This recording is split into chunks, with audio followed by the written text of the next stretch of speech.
कि जब तुझसे न सुलझे तेरे उलझे हुए धंधे, भगवान के इंसाफ पर सब छोड़ दे बंदे।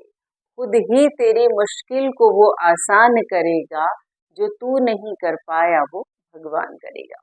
हाय फ्रेंड्स, स्वागत है आप सभी का मेरे यूट्यूब चैनल हिंदी पॉइंट में, जिसमें कि मेरा प्रयास रहता है हिंदी को बहुत ही आसान तरीके से आप तक पहुंचाने का।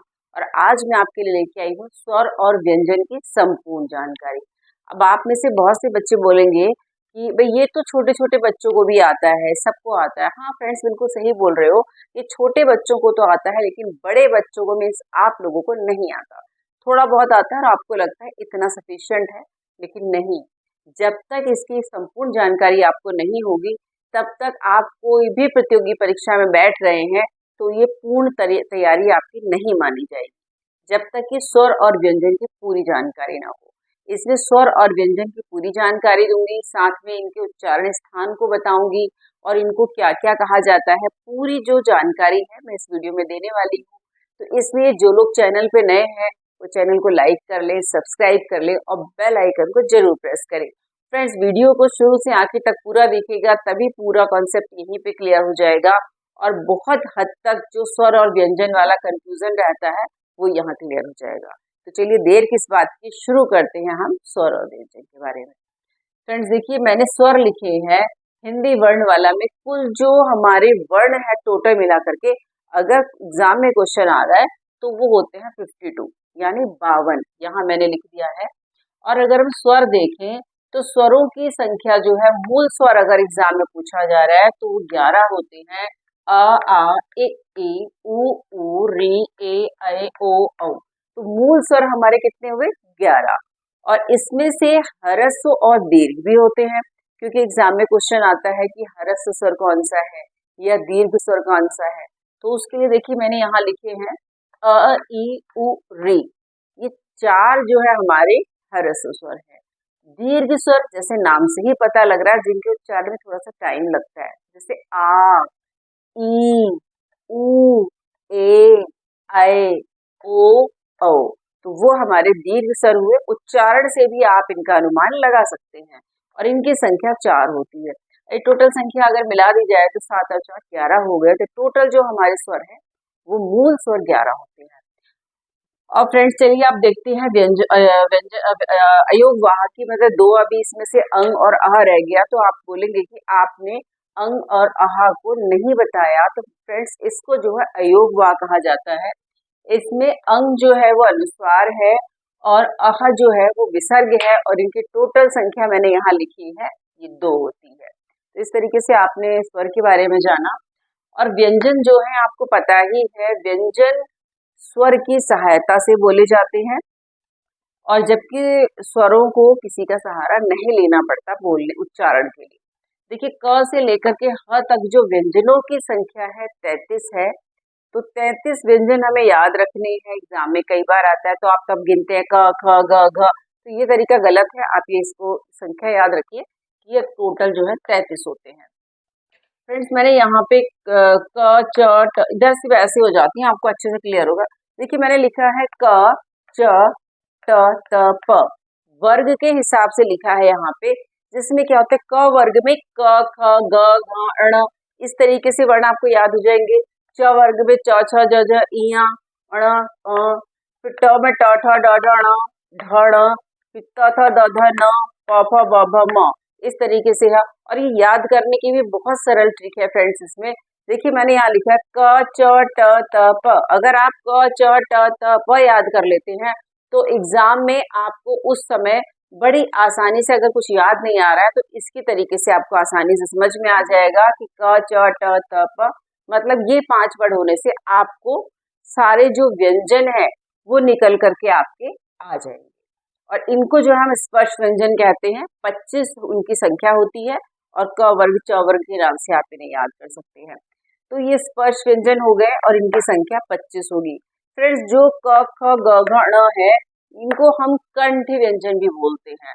क्यों बोलते हैं? क्योंकि इनके उच्चारण में हमारे कंठ से ध्वनि निकलती है, इनके बोलने में हमारे कंठ से ध्वनि निकलती है। क ख ग घ तो जो हमने ध्वनियां निकाली वो कंठ से निकल रही है, कहीं ना कहीं कंठ से सीधी निकली, तो उनको हम क्या कहते हैं, कंठ व्यंजन भी कहते हैं। फिर उसके बाद देखिए च वर्ग में जो वर्ण जितने भी वर्ण आ रहे हैं वो हमारे तालव्य होते हैं। क्योंकि जब कहीं भी आपको नहीं याद आ रहा है, एग्जाम में प्रश्न आ गया, तो आप लोग क्या करें, उच्चारण करके देखिए खुद से कि जो हमारी जिह्वा है वो मुख का कौन सा भाग स्पर्श करती हुई निकल रही है। लाइक क्या लिखा है, च, छ, ज, झ, इया। तो ये जो है हमारी जिह्वा का जो मध्य भाग है, मतलब जो हमारे जीवा, ऐसे आप लोग देखिए, ये जीवा हो गई और ये जो जीवा का मध्य भाग है, ये जीवा का जो मध्य भाग है ये हमारे तालु को स्पर्श करता है। जैसे बोलिए च, तो आप खुद से बोलने की प्रैक्टिस कीजिए, च। तो च बोला तो जीवा का जो मध्य भाग है वो ऊपर टकराया, तो वो तालु से टकराया, तो इसलिए इन्हें हम तालव्य बोलते हैं। फिर देखिए ट वर्ग में, ट वर्ग में क्या होता है कि इनको मूर्धन्य कहा जाता है। मूर्धन्य कौन सी जगह होती है फ्रेंड्स, ये तालु के बाद, मतलब पहले वाली जगह। अगर मैं ऐसे बोलूं कि दांतों के बाद, जो हमारे ऊपर वाले दांत हैं, इनके जस्ट बाद जो स्थान गड्ढेनुमा संरचना आती है उसको मूर्धन्य बोलते हैं। और ये वाले वर्णों का उच्चारण करने में जिह्वा जा करके एक झटके से ऊपर जाती है और मुड़ करके नीचे आती है, उनको मूर्धन्य कहते हैं। देखिए जैसे यहाँ लिखा है ट, जब मैंने बोला ट, आप भी बोलिए ट, ठ, ड, ढ। इस तरीके के जब हम वर्ण बोल रहे हैं तो जिह्वा यहाँ स्पर्श करके झटके से नीचे आ रही है, तो तालु के बाद ऐसे भी बोल सकते हैं, या तालु से पहले वाले जो स्थान है ऊपर, दांतों के बाद वाला जो स्थान है बिल्कुल तुरंत बाद वाला, वो मूर्धन्य कहलाता है। तो ये आपको क्लियर हुआ होगा। उसके बाद है त, थ, द, ध, न। अब इनको उच्चारण करने से ही पता चल रहा है ये दंतव्य है, जिसमें दांतों को स्पर्श करती हुई जिह्वा निकल रही है। जैसे आप खुद भी बोलिए त, थ, द, ध, न, जिसमें पूरे दांतों का स्पर्श हो रहा है और जिह्वा का स्पर्श हो रहा है, तो वो हमारा जो है दंतव्य हो गया। फिर प वर्ग जो है ये हमारे ओष्ठ व्यंजन होते हैं, जैसे कि जिससे संपूर्ण तरीके से हम केवल ओष्ठ का ही उच्चारण कर रहे हैं, प, फ, ब, भ, म।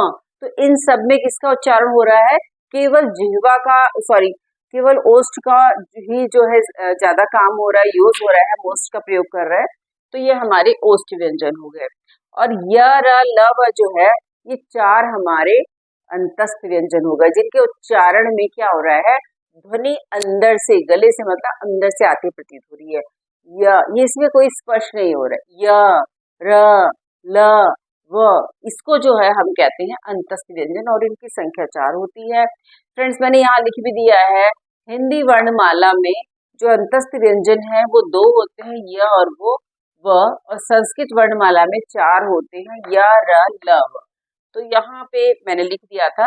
आइए अब देख लेते हैं ऊष्म व्यंजन हम किसे कहते हैं।